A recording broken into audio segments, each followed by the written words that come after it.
अस्सलाम वालेकुम नाजरीन, मैं हूं आपका मेज़बान अली उस्मान भट्टू और आप देख रहे हैं PSP KG न्यूज़।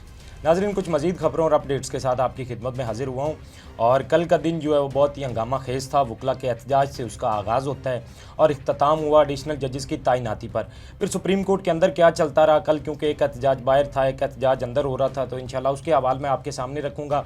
और फिर सुप्रीम कोर्ट की साथ वाली बिल्डिंग जो नेशनल असम्बली है, कल वहाँ पर भी इजलास था और PTI ने हमेशा की तरह अपना प्रोटेस्ट किया।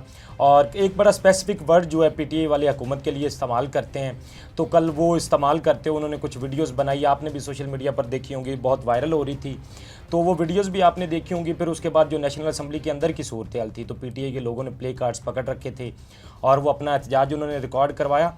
और हमने असम्बली के अंदर देखा है कि PTI के लोग जब भी बात करना चाहते हैं या जो अपोजिशन लीडर हैं उनको बात करने का उस तरह मौका नहीं दिया जाता। इसी पर ही PTI के लोग ज़्यादा एहतजाज करते भी हैं। और उसके बाद होता क्या है कि असम्बली के अंदर तो उनको बात करने का मौका नहीं मिलता, फिर जब वो बाहर निकलते हैं तो फिर वो मीडिया के लोगों से गुफ्तगू करते हैं। अब कल हुआ ये कि क्योंकि एक असम्बली के अंदर आप कह लें कि पैनल ऑफ चेयर होता है, जिन्होंने बेसिकली इजलास को चेयर करना होता है। स्पीकर साहब होते हैं, डिप्टी स्पीकर हैं या उनके नीचे लोग होते हैं। अगर स्पीकर नहीं होता तो वो डिप्टी स्पीकर चेयर करता है, अगर डिप्टी स्पीकर साहब नहीं होते तो उनके नीचे जो लोग होते हैं वो चेयर करते हैं। तो आप कह लें कि इस पैनल के अंदर एक PP के हैं कादर पटेल साहब, उनका नाम भी शामिल है। अब कल जो इजलास है उनको चेयर करने का मौका मिला। अब जब उनको मौका मिला तो उन्होंने तो वहाँ पर कमाल ही कर दी। उन्होंने अपनी जमात की एक शर्मिला फ़ारूकी साहब है, उनको कहा जी कि आप उठें और बात करें। तो वो बड़ी हैरान हुई, उन्होंने कहा कि मैं किस टॉपिक पर बात करूं, किस मौजू पर मैं बात करूं, मैं तो कोई बात करना चाहती नहीं हूं। तो उन्होंने कहा नहीं जी, जो आपका दिल करता है आप बात करें। क्योंकि उन्होंने कहा कि चलो ये मेरी जमात की, आज मुझे मौका मिला है तो मैं अपने जमात के लोगों को मौका दूं ताकि वो बात करें। तो देखिए कुछ इस तरह की सूरत हाल है, जो वहाँ पर बात करना चाहते हैं उनको तो बोलने नहीं दिया जाता, और जो बात करना नहीं चाहते हैं फिर उनको मौका दिया जाता है। तो कल नेशनल असम्बली के अंदर कुछ इस तरह की सूरत हाल थी और कुछ इस तरह वो इजलास की सारी सूरत हाल रही। खैर थोड़ा सा आगे हम लोग बढ़ते हैं, अडयाला जेल की बात करते हैं। और इमरान खान साहब ने कल अडयाला जेल से मज़ीद कहा है जी कि वो एक और ख़त लिखने वाले हैं। अब 2 ख़त तो उन्होंने पहले लिखे थे और वो एक ही शख्सियत को लिखे थे। अब उसके बाद उन्होंने फ़ैसला किया है कि वो एक और ख़त लिखने जा रहे हैं। अब वल्लाह आलम वो उन्हीं को लिखने वाले हैं या किसी और को लिखने वाले हैं, लेकिन उन्होंने ये कहा है कि मैं एक और ख़त लिख रहा हूँ। तो इस तरह आप कह सकते हैं कि खान साहब अब हैट्रिक करने वाले हैं ख़तों की, अब तीसरा ख़त भी वो लिखने वाले हैं। बहरहाल वो देखते हैं कब ख़त सामने आता है और किसको वो ख़त लिखा जाता है। इंशाल्लाह उसकी डिटेल्स मैं आपके सामने रखूँगा। कल फिर खान साहब ने कुछ आप लोगों के लिए मैसेजेस भी दिए, ख़ासतौर पर अपने कारकुनान के लिए। उन्होंने कहा जी कि इस जंग को आपने जारी रखना है और ये जंग अभी ख़त्म नहीं हुई है, और अपनी मेहनत को उन्होंने कहा जारी रखें और आगे बढ़ते रहें। और ख़ास तौर पर वो बहुत ज़्यादा खुश थे 8 फरवरी के जितना भी जो प्रोटेस्ट था, जो यौम स्याह PTI ने मनाया, तो इसकी कुछ सूरत हाल जो उन तक पहुँची है उसको वो सुनकर बड़े खुश थे। KPK के अंदर तो आपको पता है उनकी हुकूमत है और फिर सरा जुनैद अकबर साहब की परफॉर्मेंस थी उससे भी खासे खुश थे, लेकिन कराची को लेकर बहुत ज़्यादा वो खुश थी। और कराची आपको पता भी है जिस तरह से निकला, एक तवक्को से हटकर वहाँ से आवाम निकली है, तो खान साहब इस पर बड़े खुश थे। और फिर पंजाब की सूरत हाल की अगर बात करें तो उस पर भी बड़े खुश थे। उन्होंने कहा कि जिस तरह की सूरत हाल में आवाम निकली है तो ये खुशी की बात है। और खान साहब ने कहा कि इसी तरह ही आप लोगों ने अपनी मेहनत को जारी रखना है और ये मेहनत आप लोग करते रहें, आगे बढ़ते रहें इंशाल्लाह। और उन्होंने कहा कि इसी तरह ही हम आज़ादी इनसे हासिल करेंगे। तो ये कुछ खान साहब के आप लोगों के लिए पैगाम थे। उसके बाद जुनैद अकबर साहब की अगर परफॉर्मेंस की हम लोग बात करें तो इमरान खान साहब उससे भी बहुत खुश थे। अब जिस तरह KPK के अंदर जुनैद अकबर साहब ने सारी एक्टिविटीज़ की हैं या जमात को लेकर चल रहे हैं, तो इससे वो बड़े खुश थे। बल्कि जुनैद अकबर साहब ने तो हुकूमत को भी एक चैलेंज दे दिया। उनके वो जो अल्फाज थे वो तो मैं इस्तेमाल नहीं करूँगा खैर से, लेकिन उन्होंने एक तरह से चैलेंज ही दिया। उन्होंने कहा कि आप हमें मौका दें मीनार पाकिस्तान के अंदर जलसा करने का। हुकूमत से उन्होंने कहा तो फिर आपको हम बताएंगे या आपको खुद ही पता चल जाएगा कि हमारी पावर क्या है। उनका KPK के अंदर तो हमारी हुकूमत है, और चलें वो आप कह लें कि जो आप वो एक हमेशा करते हैं ना बात कि वहाँ पर तो इनकी गवर्नमेंट है, वहाँ पर बंदे करना इकट्ठे तो मुश्किल ही नहीं है। तो उन्होंने कहा कि हमें फिर लाहौर का मौका दे के देखें, आपको बताते हैं कि फिर लोग जमा होते हैं या नहीं होते हैं।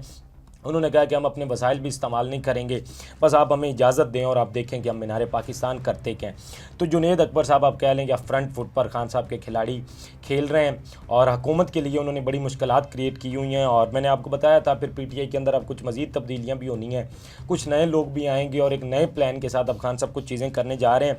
बहरहाल वो आहिस्ता आहिस्ता साथ साथ चीज़ें चलती रहेंगी और इंशाल्लाह उस हवाले से आपको बताते भी रहेंगे। थोड़ी सी अब बात करते हैं सुप्रीम कोर्ट के हवाले से, जो मैंने आपको आगाज़ में कहा था वकला के प्रोटेस्ट से आगाज़ होता है दिन का, तो अब कल तो एक कमाल होगी ना। कल तो पाकिस्तान की तारीख में मेरा नहीं ख्याल कि कभी ऐसा हुआ होना है जो कल हमने देखा कि कंटेनर्स लगाकर सड़कें बंद कर दी गई थी। क्या वजह थी जी? एडिशनल जजेस की तैनाती हो रही है सुप्रीम कोर्ट के अंदर।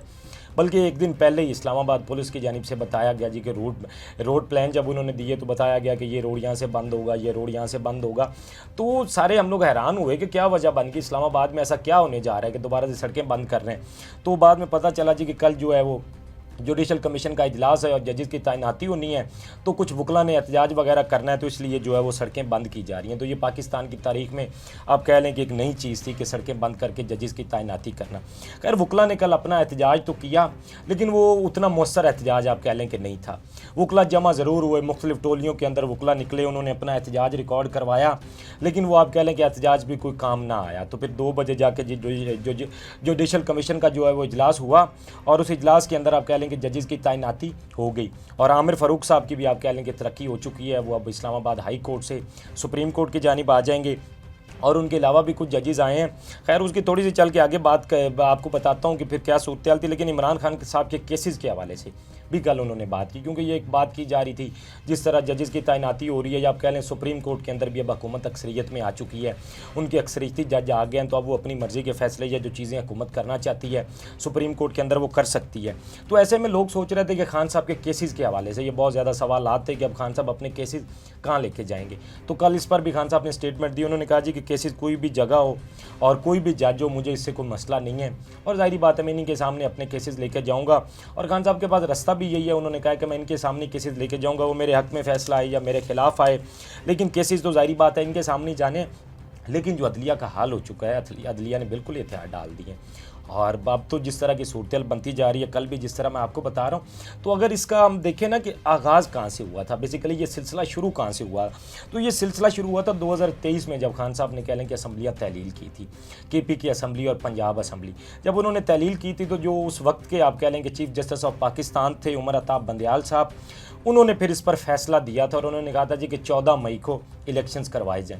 अब तब एक बहस छिड़ गई थी और वो बहस क्या थी जी कि ये 2-3 का फैसला है या 3-4 का है। तो तब तो आप कह लें कि जो आज मुतासिरीन है तब यही खामोश रहे थे। तब अगर ये कोई हाथ पांव मार लेते या इस पर कुछ कर लेते तो शायद ये सूरत मुख्तलिफ होती, लेकिन तब ये लोग खामोश रहे और इन्होंने जो हो रहा था उसको देखते रहे। तो आज अब कह लें कि ये सूरत हाल है। अगर इसको तभी रोक दिया जाता तो जो आज हालात हैं या आज अदलिया के साथ हो रहा है शायद चीज़ें मुख्तलिफ होती, लेकिन तब इनको आप कह लें कि रोका नहीं गया था और आज ये सारी सूरत हाल हमारे सामने है। अब कल की हाइलाइट्स यही हैं कि याहिया अफरीदी साहब ने वकला को या अपने साथी जजेस को इग्नोर करके उन्होंने कह लें कि सिस्टम का साथ देने का फैसला किया है। अब देखें ना कि जहाँ वकला एहतजाज कर रहे थे, सारा कुछ बाहर चल रहा था, जो मैंने आपको सूरत बताई है, एक एहतजाज सुप्रीम कोर्ट के अंदर भी चल रहा था। अब जुडिशल कमीशन का जब इजलास होना था तो जस्टिस मुनीब अख्तर साहब ने और जस्टिस मंसूर अली शाह ने इसमें ना बैठने का फैसला किया। और वो सिर्फ उन्होंने ही नहीं, फिर आप कह लें कि जो PTI से थे बैरिस्टर गौर साहब थे इसमें और बैरिस्टर अली जफ़र थे, उन्होंने भी इस कमीशन का हिस्सा नहीं बने हैं, वो भी इसमें कह लें कि नहीं बैठे हैं। और उसके बाद भी याहिया अफरीदी साहब इसमें 6 जजेस की तैनाती की, 6 जज वो तैनात हुए और एक आर्जी जज की भी तैनाती सुप्रीम कोर्ट में कर दी गई। आप कह लें कि वकला को और अपने साथी जजेस को इग्नोर करके उन्होंने सिस्टम के साथ जाने का फैसला किया। अब ये चीज़ तो होगी, हुकूमत के पास अक्सरियत भी आ गई है सुप्रीम कोर्ट के अंदर, अब वो अपनी मर्जी के फैसले मैंने आपको बताया कि ले सकते हैं और वो जितने भी जज लाना चाहते थे वो सारी चीज़ें तो हो गई। अब इस्लामाबाद हाई कोर्ट से जस्टिस आमिर फ़ारूक साहब भी आप कह लें कि सुप्रीम कोर्ट आ गए और उनके साथ साथ जस्टिस मियां गुल हसन साहब को भी सुप्रीम कोर्ट के अंदर लाया गया। अब उनको जो एक आर्जी आप कह लें कि तैनाती हुई है वो जस्टिस मियां गुल हसन साहब की हुई है। और जस्टिस मियां गुल हसन साहब के हवाले से अगर बात करें तो जब ये इस्लामाबाद हाई कोर्ट के अंदर थे, इन्होंने खान साहब के हक में बहुत सारे फैसले दिए थे, जो पहले भी हम लोग बात कर चुके हैं। खैर वो थे तो मेरिट पर ही, लेकिन इन्होंने खान साहब के हक में फ़ैसले दिए। अब उसके बाद जो ख़त लिखने वाले जजेस थे उनमें ये शामिल नहीं थे। अब जब उनमें ये शामिल नहीं थे तो अब ये तरक्की पा के सुप्रीम कोर्ट के अंदर आ चुके हैं और इनको लाने की यहाँ पर एक और वजह भी थी, और वो था कि जस्टिस सरफराज डोगर साहब का रास्ता क्लियर करना। क्योंकि अगर देखें ना कि जब वो लाहौर हाई कोर्ट से गए थे तो वहाँ पर जो सीनियर जजेस थे, 5 जजेस जिन्होंने ख़त भी लिखा था, अब वो इस पर जारी बात है खामोश तो नहीं बैठेंगे, लेकिन वो कर भी क्या सकते हैं। बहरहाल ये तो देखना होगा कि वो आगे चल के क्या करते हैं। लेकिन अभी के लिए जस्टिस आमिर फ़ारूक साहब अभी तो आप कह लेना कि वो चीफ जस्टिस के तौर पर हाई कोर्ट में काम कर रहे हैं, चाहे वो सुप्रीम कोर्ट के अंदर उनकी अब तैनाती होनी है।